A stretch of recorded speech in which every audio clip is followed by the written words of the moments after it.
It is the lifeblood of college football. It is not recruiting. It is not pulling guards. It is not run pass options. It's making picks and being wrong. And that's why we welcome you in to the College Game Day podcast for Friday, September 13th. Rece Davis, Pete Thamel, and Stanford Steve with you. This is my maiden voyage, man, in making picks. Had games to call the last 2 weeks. Pete graciously was trying to help save my voice and also probably trying to get a good lead on me in the race for the ribeye, which is the stakes at the end of the season, unless you guys change that while I was gone.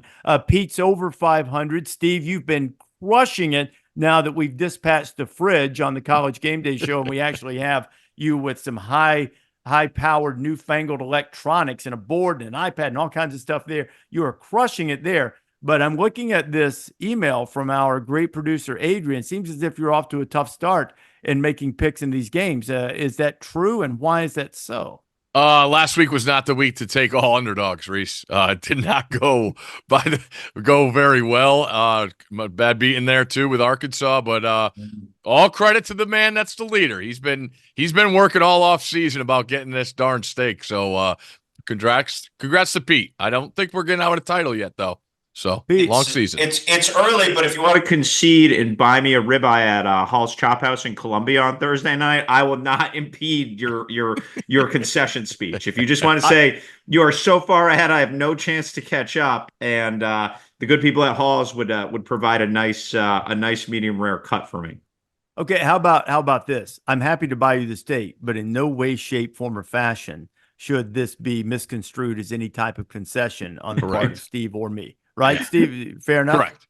Yeah. Okay. I'm just busting. I think Steve's gonna get going here because he's got a little something cooking on the show on Saturday mornings. Weren't you 2-1 again last week, Steve? Yes, sir. Yes, sir. Okay, that's so now 4-2 on the year. Did you pick in Dublin? 4-2. 4-2. We did not. All right. 4-2. All right. That's good. I'll tell my neighbor who accused you of trying to intentionally pick the wrong games that you're on a heater. So yeah, he's probably not watching anymore. And now as we get ready to pick, we will let you know the expected spread and games of chance for people who like to do such things. So it's not recommended here because as we all know, there are no such things as risk-free investments. That goes in the stock market. That goes in your personal life. That goes in when you get out of bed in the morning. Everything is a risk. And wouldn't you want it to be? You want to take risk. Nobody wants to just be safe. What a boring existence that would be. However, we do urge you that maybe in this area of your life that you relegate this to entertainment purposes only. So in the immortal words of the great David Letterman, please, no wagering. Let's start with Arizona and Kansas State. It's a Friday night game between two Big 12 teams, which is not a Big 12 game, which is something that is somewhat indicative of the state we're in college football as we figure out who's where, who's playing whom, and what it means. But this particular game with Arizona and Kansas State had to fight off Tulane last week. Arizona comes in with the dynamic Tetairoa McMillan at wide receiver, Noah Fafita at quarterback. Friday night game, 7-point favorite for Kansas State. Steve, who wins the game and why? I'm going to say Kansas State wins the game, Rece. You mentioned they got by Tulane, withstood that late fury, pass interference call in the end zone. But I just like the balance of Kansas State better. Arizona's had two games that just don't make sense.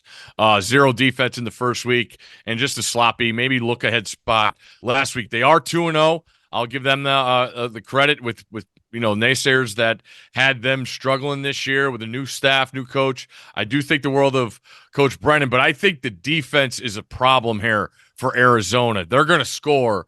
I'm not sure they're going to score enough, so I'll say Kansas State covers. But they also, more importantly, win the game. I'm going to take Kansas State to win and to cover.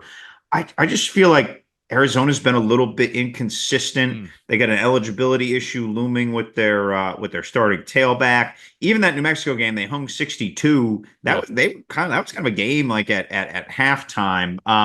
Look, if you're going to stop Arizona, you have to stop Tetairoa McMillan. And I feel like the strength of this K-State defense on paper, it wasn't against Tulane, on paper is their secondary. VJ Payne, the safety, made the game-saving interception against Tulane. Marquise Sigel, the North Dakota State transfer, is one of the better safeties in the country. He's a draftable guy this year. I feel like they have the ability to cloud him, to make life hard for McMillan and make Arizona beat them somewhere else. So I feel like the cauldron of purple combined with some good safety play helps K-State get out and win by 10. I've said that I believe Fafita to McMillan is the most dynamic pass catch combination in college football, and it will be again in Manhattan on Friday night. You're not going to stop Teteroa McMillan. I don't, however, think he's going to go for 3 bills and 4 touchdowns, and nobody has caught more touchdown passes since the start of last season than McMillan, and he'll have his moments. But for the reasons you mentioned and the transition, the growing pains, the questions on defense, just the difficult atmosphere that Manhattan's going to be for a night game, I think will be too much. As much as I like Arizona, I think maybe in the preseason when I was thinking about them, I might have underestimated the transition just a bit. And because of that, I'm going to say Kansas State wins the game, and the good news for Arizona is that it won't count in the conference standings. So they will still have an opportunity to kind of grow, kind of get used to things, and still be in contention to try to make it to the Big 12 championship game in their first year in the conference. But I'm going to go with Kansas State winning the game, and Kansas State winning the game by just enough.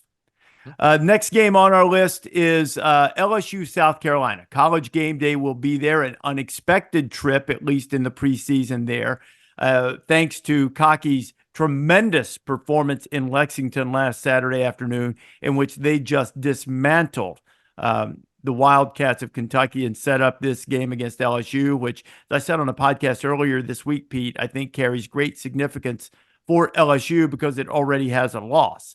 And Brian Kelly's been frustrated with some of the sloppiness.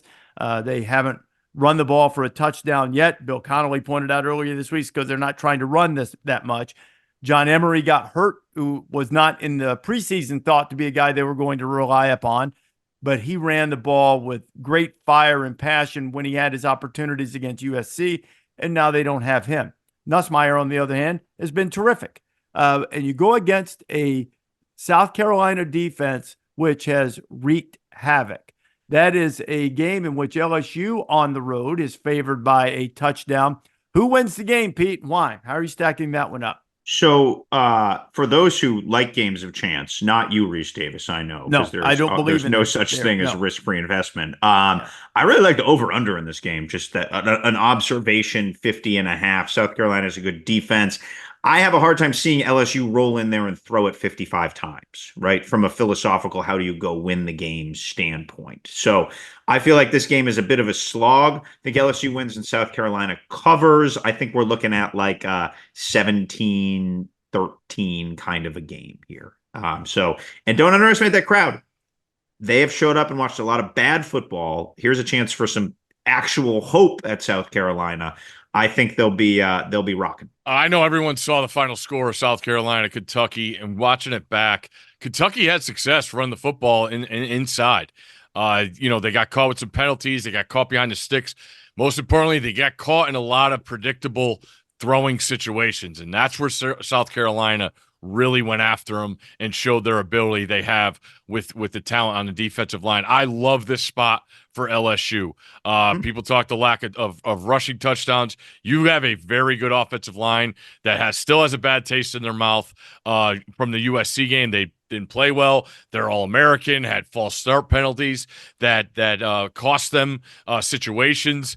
And I'm still not there with South Carolina's offense. It's done all right. People, it's amazing how early in the year we see them off the Kentucky win, and we forget how close they were to a loss to Old Dominion. That was not pretty. Yep. I like the matchup for LSU. I think their defense has improved. Whit Weeks is a guy who's really, I think, flashed on tape. He's not afraid of contact. They got to find a way to get him on the on the field. I don't know if that's put him in the middle now and let Perkins go free a little bit where he can play in space. But I think LSU, I know the running back position's very thin, and maybe that's why they have not had a rushing touchdown. But I also think that they're taking what's given them. And they've, LSU or USC started out by being loaded in the box, and they threw it. Then they adjusted. They still went down and tied the game late.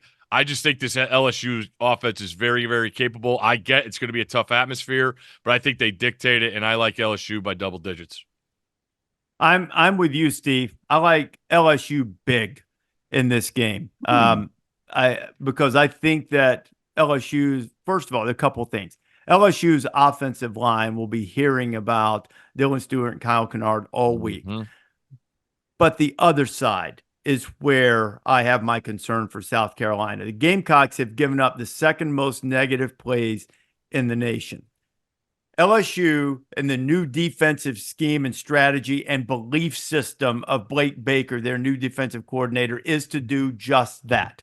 South Carolina's already been giving them up to Old Dominion and to Kentucky. And now LSU, we saw some of it against USC. Weeks, you mentioned, Perkins, they got better play on the defensive front. Yep. I think Nussmeier's a dude, man. I think Garrett Nussmeier is a dude. And they've got enough at receiver. BK wants to get the ball to Kyron Lacey more often, target him more. I think they do that. It'll be a raucous atmosphere. South Carolina will probably make some plays early, but in the end, way too much skill, way too much explosive capability. I think this LSU South Carolina game will play out in similar fashion to where College GameDay was last week when Texas, controlled the game, had to take a few moments early where Michigan was all fired up. Ultimately, they'll undo that. And I think South Carolina plays valiantly, but falls by more than enough at home to LSU.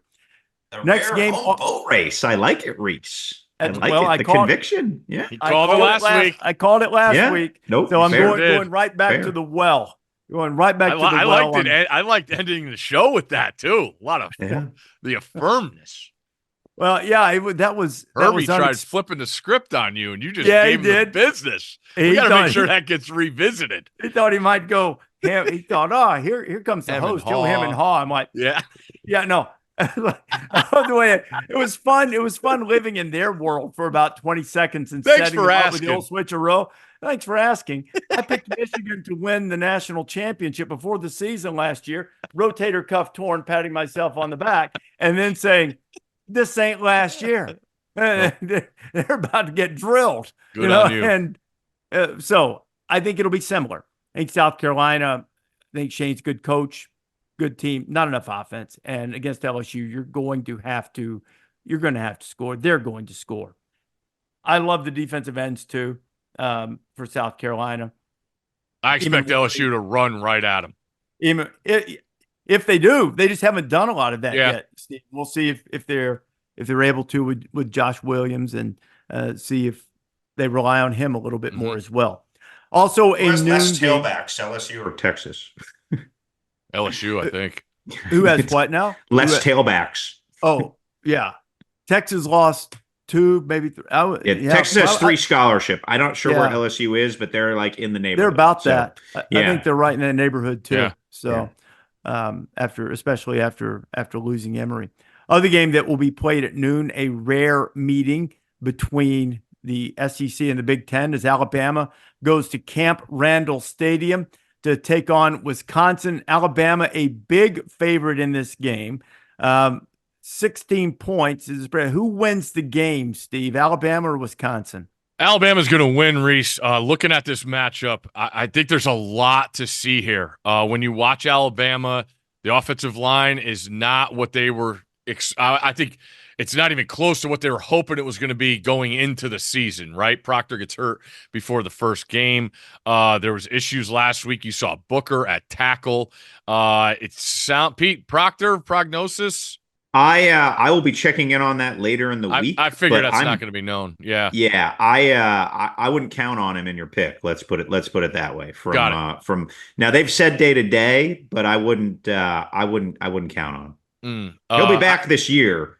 It's Got just a it. matter of when, and when do you push the button, right? Like what's when do you feel like you're going to really need him? Is it all the way to Georgia? So it'll be interesting decisions there for Alabama with Proctor.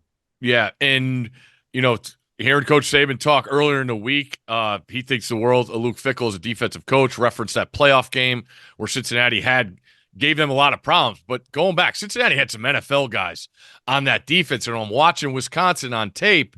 They brought in a transfer 0 and 17. Sorry, I don't have the names, but I just know the numbers. That's transfer from William and Mary and Syracuse. Haven't been big difference makers. They haven't played to what I think they were expecting either on either side of the ball. So can they make Alabama one-dimensional? When I say one-dimensional in the run game, can they force Milroe to keep the ball, then get him on the ground? And can they put them in predictable pass situations? The issue with defending Alabama is I have this counted, Rece, I'm sure you're right, 17 explosive plays in 2 games. And hearing, being with Coach Saban for a month now, it's pretty evident what he thinks of explosive plays. So Alabama, as they haven't played, a full 60, when they needed them, they got them. You saw that in the fourth quarter last week. I don't love it, but like I said, Alabama wins the game. I think it's closer than the experts think. I hate to agree with Steve considering what his record looks like. I don't have the conviction to say Wisconsin pulls the upset. I feel like Camp Randall's going to be a cauldron. Those 2 gentlemen you mentioned, Steve, John Pius from William and Mary and Leon Lowry from Syracuse are kind of the edge guys they counted on, and so far really haven't come through for them. There's just Washington's first 2 weeks have just been so fraught with mediocrity that it's hard to have any conviction on them. But I also watched Alabama slog around for 3.5 quarters against South Florida. A good team, don't get me wrong, a good team. But I do think the environment will be a good test, especially if you have a reshuffled O-line. Because obviously Proctor didn't play, but they were moving guys around. They put in a new right tackle late in the game. Like that's a lot harder to do when there's 80,000 people who have had a beverage or 2 before the game and maybe a bratwurst yelling. So I feel like Alabama conquers the environment, but this is a kind of bloody knuckle type game. I think both of you guys are right on it, and I think they are hopeful that maybe both tackles can play, and I think they're confident that Pritchett, the one you talked about that they put in, who is typically a starter, will be able to play and played some left tackle for them last year. I think the number was he played 7 snaps late in the game and they scored 3 touchdowns. And as much criticism as Alabama deserves for the mistakes and the penalties and the different things that happened to them, there is a real pick your favorite guy. There's a real Reggie Jackson, Jim Tomey, Dave Kingman type quality to them and candidly right now to Jalen Milroe. You're going to get some strikeouts and you're going to get some misses in the intermediate, but man, you're going to get some prodigious home runs too. Both Steve Balboni. From Jalen running the ball or from using the 17-year-old freshman Ryan Williams, either of the running backs, Haynes or Miller. They've got other guys, Kendrick Law at wide receiver. They were quietly saying, we could use him the way the Niners use Deebo Samuel. And, he's a high-end speed guy. Haven't seen much from him yet. A lot of home run hitters on that team. But transition, still learning the nuances of the new schemes on both sides, though defensively, they've been really good, especially in terms of limiting big plays. They just haven't allowed any. Wisconsin hasn't made any. I think here Wisconsin's allowed 1 play longer than 30 yards, only 7 longer than 20. Alabama has allowed 1 play longer than 20 yards. That's tied with a handful of other teams for fewest in the nation. So big plays are going to be paramount in this game. I think Alabama's more likely to make them. I do think with early road start, raucous environment, defensive-minded coach. I think Alabama, but by not enough. If you're looking for that, I think Alabama wins the game, probably in another one of those fights where they're in peril late, as they were against South Florida last week, and then they find a way to win the game. So we have 3 picks in the books. Do we differ on any of them yet, as far as head-to-head winners? I don't think we LSU. do. Oh, nobody thinks South Carolina's Oh going no, to win. Pete had LSU to win. That's right. Yeah. So I think I had it somewhat in there, but Okay. in the neighborhood. All right. So perhaps differences are coming when the College Game Day Picks podcast continues. Back on the College Game Day podcast, picks aplenty continue to come. SEC showdown, if you want to call it that, or desperation match, if you want to call it that, in the swamp, Saturday afternoon on ABC, 3:30 Eastern time. Texas A&M and Florida. The Aggies lost their big home game, their big home opener against Notre Dame. Florida got boat raced by Cam Ward and the Hurricanes when they came in. Gators likely to play 2 quarterbacks if Graham Mertz can go. Certainly going to give DJ Lagway the opportunity after he was impressive in their win, albeit against Samford. Pete, let's start with you. That one on Saturday afternoon. Aggies a road favorite. We've seen a good bit of that right there. LSU favored on the road. Alabama favored on the road. Now in a conference game, Texas A&M favored on the road against a beleaguered Billy Napier and the Gators. Who do you like in that one? I just think it's hard to not take A&M because their defensive line should travel. Again, it did get defeated by the QB run game in the Notre Dame game, but I feel like Connor Wegman has to give us a little something, and I feel like last week he got his sea legs under him finally. He's not starting in a cauldron, so I feel like Elko and the boys can roll in and win by a plenty. I'm just going to say A&M is not Samford. Therefore, I agree with the idea of playing both quarterbacks. Listen, when DJ Lagway got in the game against Miami, it was not great.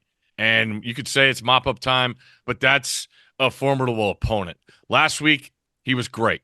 And Samford is, again, like I said, not showing up this week. I do think Billy Napier is very, very good with quarterbacks.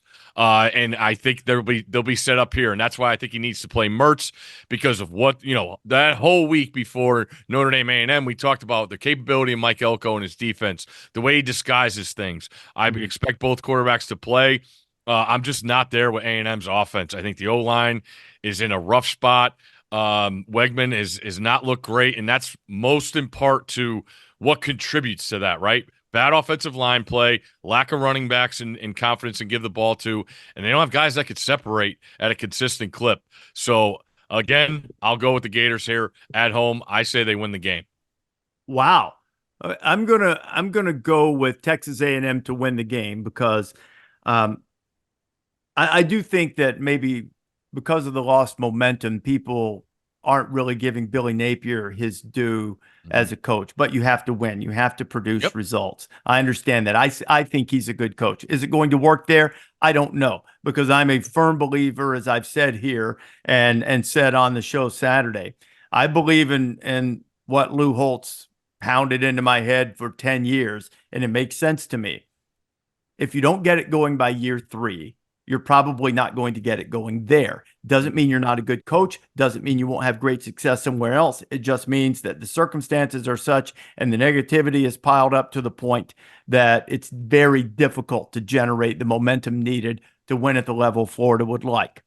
So that said, I think outside of LSU before Nick Saban arrived, there is no more overhyped, overrated, difficult place to play than Florida right now. People have won in Florida. Now, they've won some home games for sure, and they played better at home than on the road.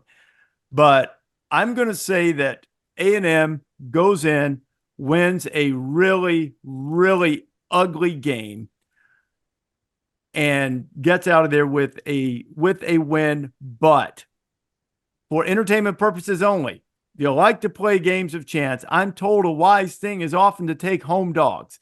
So if it's like a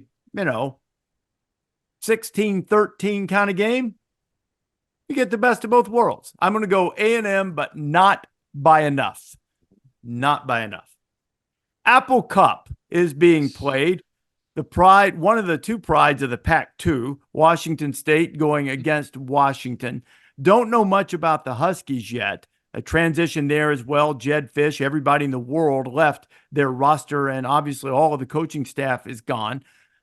Washington State, you know a little bit more about, Steve. Washington State with a good win against Texas Tech. What do you think happens Saturday afternoon in Seattle? Again, I like the underdog here. I got Washington State winning the game.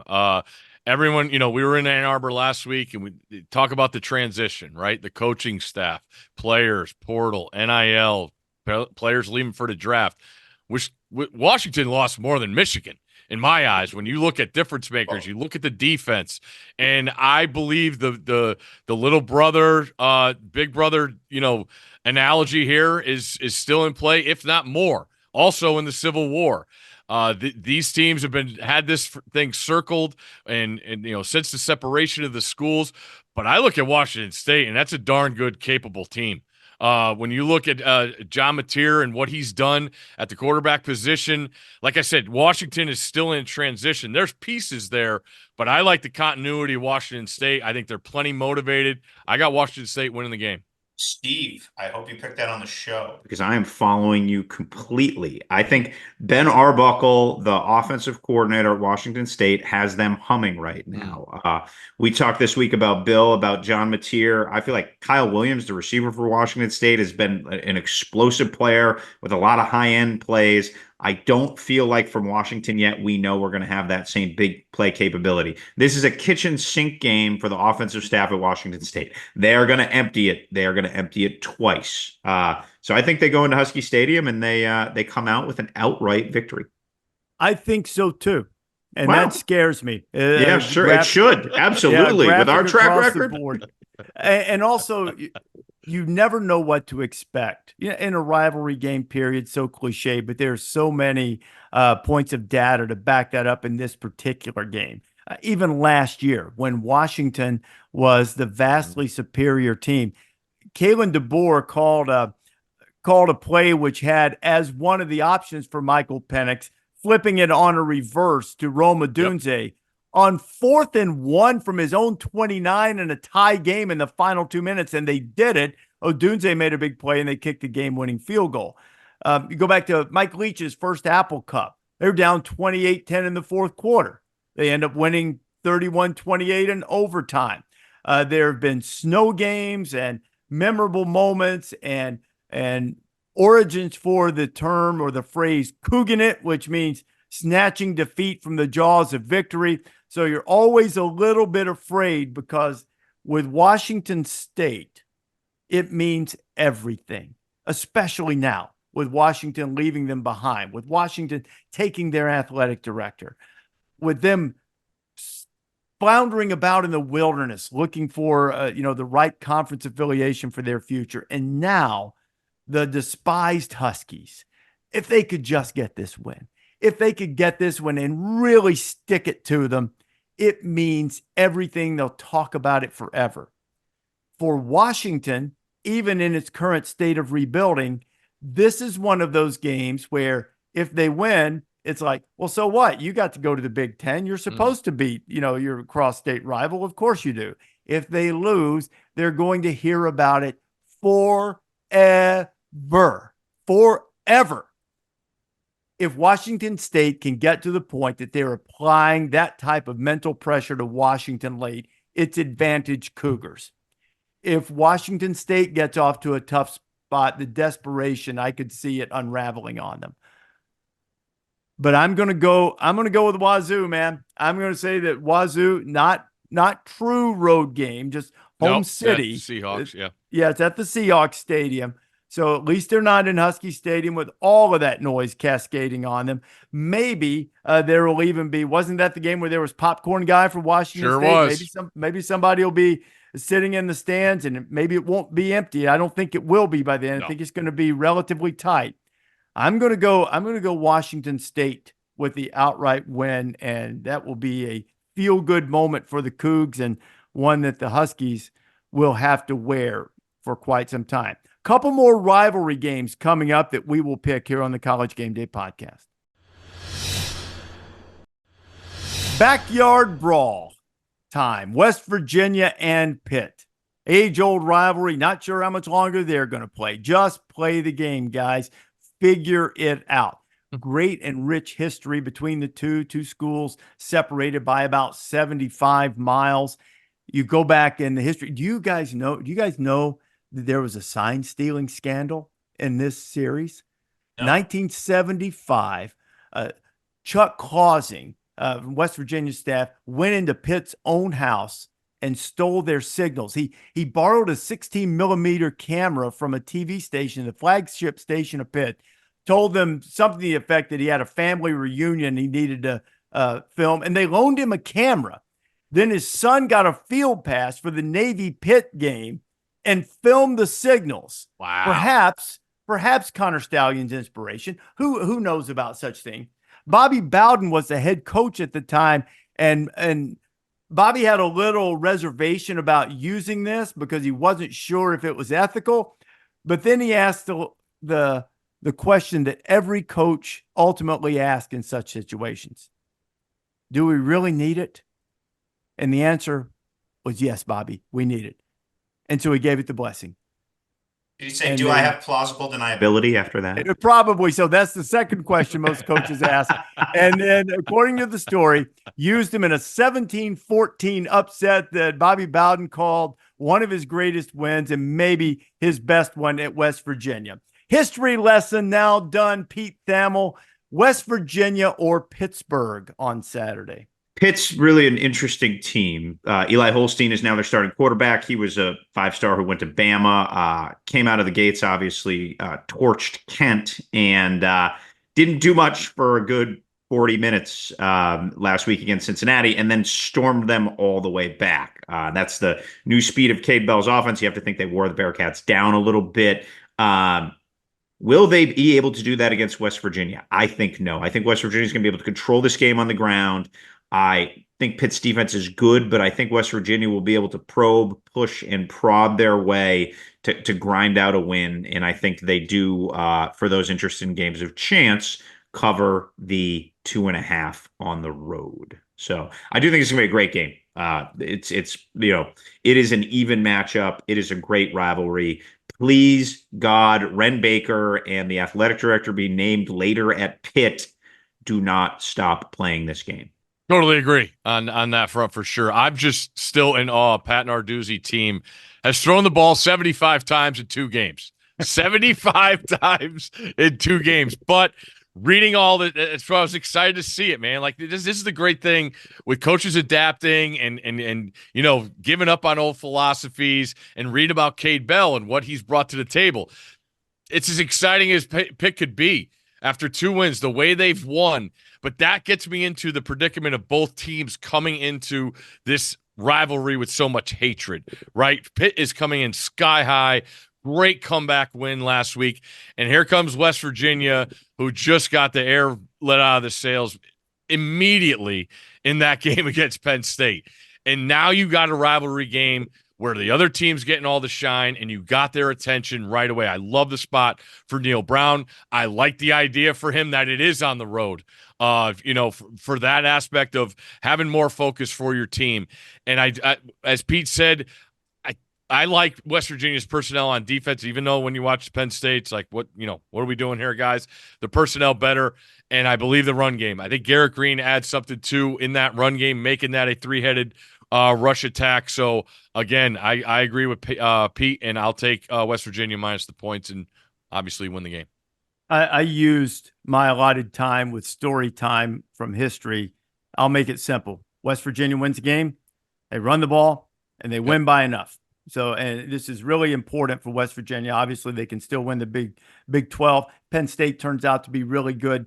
That opening loss will be much more understandable. And our final game in the picks, a game that blew the roof off in ratings last year despite the late kickoff time. College GameDay was in Boulder for it. Now the return engagement to Colorado State. Buffs and Rams. Steve, I'll start with you. Who do you like in this game and why? Okay, I'll give you the why. it's fresh off. It didn't happen last week, but the underdog in a Deion Sanders coach game while he is in Boulder has done very, very well. The atmosphere was incredible last year when we were in Boulder. Fort Collins will be insanity. Knowing that their team showed a lot last year, right? They were on the cusp of doing that. So blindly, I'll say Colorado wins the game, but I think it's closer than the experts think. And Colorado State plays great, but doesn't get the win. That game last season was bonkers. Yeah. Straight up bonkers. Do we recall the 27 total penalties, including 17 by Colorado State for 182 yards? There were ejections. Torrey Horton threw a touchdown pass. I'm going to take Colorado State to win outright, in part because without Shiloh Sanders, God bless Travis Hunter, he's the best player in the country, I don't trust their pass defense. And they can't run the ball. So I just think there are too many factors here. And I think Braden Fowler-Nicolosi is going to come swaggering into this game. Torrey Horton, there is a he's been dinged up. They're hopeful he plays, and that's something I'm sure we'll be updating on game day on Saturday morning. But I think the Rams meet the moment with Colorado reeling. I didn't think you were going to do that, Pete, because I'm going to also. Before Colorado State played Texas in the offseason, Braden Fowler-Nicolosi said, "What's stopping us from going 12-0?" And I said, "Oh, I don't know, Texas probably." And that turned out to be the case. But he's played a lot of ball. Still a young guy, but got a lot of experience last year. Made some big plays against Colorado a year ago, and I'm wondering where Colorado is at emotionally and mentally right now. People who've listened to this podcast know that I believe Deion Sanders to be a good coach in terms of what he believes, his core beliefs, fundamentals, toughness, the way you play. But it feels like right now that they are on the cusp of an existential crisis, because once Shedeur and Travis are gone, we assume to the NFL next year, what happens next? Okay, you say, well, so what, Rece? That's way down the road. There are the other players on that roster right now that after what happened in Nebraska Saturday night are probably wondering what happens to me right now. And the challenge is to hold them all together. And now you're coming off that disappointment. You're going into a place where there are already heightened tensions against a team that, at least for that week, will be unified with one cause to try to take down the mighty Buffs. Colorado has exceptional skill players that might break this game open. Shadeur's really good. Might. Just call it a gut feeling that maybe Colorado's teetering a little bit. I'm going to take Colorado State in the outright upset too. And, I think everybody thinks it's going to be close. If it is a decisive victory, that will be a win for Colorado. If somebody wins this game, by 14 points, that will be Colorado, because they made explosive big plays and, Shedeur and Travis went off or something like that. But I've picked way too many road teams this week to go in and win games. So I will go with the Rams, getting points at home, but I will also pick them to win the game outright. Anybody want any do-overs on any of their picks before they become sealed and final? Nope. What's going on the board this week, Steve, when we get to Columbia? Wazoo has a very good chance. I will say that. Pete, biggest storyline in Columbia that you can't break it right now because that, maybe you're not ready to break it. What are you keeping an eye on that could break on Saturday morning? You know what? We're going to update the future of the Pac-2. Oh, yeah. Can we get on to calling that the 2-pack instead? Yeah. Or you can even call it the 2-pack if you want to. I'd like that. That'd be fun. Yeah. Now, I don't think any of us on this podcast are really hip enough to pull that off. I speak as the least hip member of the podcast. I saw you in the fishing apparel. You're very hip. You can pull off a lot of things. That Bass Pro Shops NIL deal is coming, Rece. It's coming with that natural cast. Whew. But Steve, what team's gear will you be wearing on Saturday? Oh, we actually just went Is that down. going to be is that a surprise? Is that supposed to be unveiled on Saturdays? Yeah, I think we could do that. It's actually a really good story. The team should be in the show too. All right, give me the conference. The conference. Okay, all right. Here we go. I think I got a hockey assist on this one. Yeah, Pete did. Pete definitely does. I got one for you guys. All right. We know game day will be nuts. It's been so long since we've been to South Carolina, so I'm taking them off the board. Better atmosphere, West Lafayette for Notre Dame's visit, or Corvallis for the Ducks. Corvallis. West Lafayette's good atmosphere. But Corvallis. I know, but I mean, that's not Purdue. Purdue's still in the Big Ten. You know, I mean, they may feel a little animosity toward in-state, big Notre Dame. I think they smell a little blood. Yeah, they got a chance for them. I mean, that's a. I hear you, Pete. They do. Hudson Card played really well, and I agree with you. But at the end of the day, they're still Purdue, even if Digger Phelps says that you can't find your way from South Bend to West Lafayette. That's why I would never go there to play. All that kind of thing. But Oregon ditched Oregon State. And man, maybe they don't have the horses to do it. Maybe it'll fizzle and Purdue will have a chance. Full stadium there now, right? Weren't they half stadium? Oh yeah, last year? Research. Yeah. I mean, that's been done 4 times since I've been in college. I'm not that old, seriously. But Rece, the best part of this game in Corvallis, the folks from Eugene hate going to Corvallis more than anything. They can't stand it, and they know they got to go there this week. Well, they better get over that. They better be ready when they show up. We certainly will be ready with College Game Day when we show up in Columbia this weekend. Thanks for listening to the College Game Day podcast. We urge you to subscribe so you never miss an episode or download the show wherever you prefer to get podcasts.